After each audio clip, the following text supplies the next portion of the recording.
मोर मोर किसी ना मोर अखा ना बिरी ना गोटे बेसिया पुरुष टोकी मान सहित संपर्क थब कौन तार काम 55,000 रखी सी आपण मान तो भिडियोटी को भल भाव देखिथिबे एवं शुणिथिबे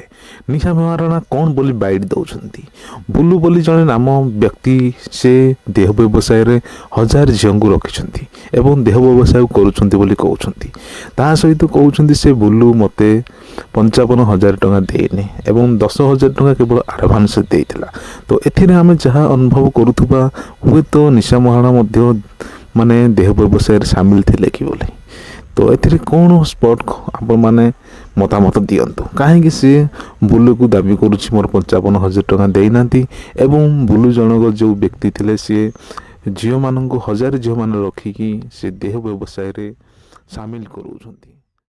तो एथिरे जना पड़िला जो थिले कि बुलू जड़े प्रोग्राम रे डाकी थिले निशा महाराणा को एवं सेथिरे 10,000 एडवांस देइथिले निशा महाराणा को एवं आउरी 55,000 दबा को निशा महाराणा को बाकी थिला तेणुपरी से निशा महाराणा को 55,000 जेहेतु देना बुलू जन व्यक्ति तेणुपरी निशा महाराणा एफआईआर देवाक थाना पहुंचती।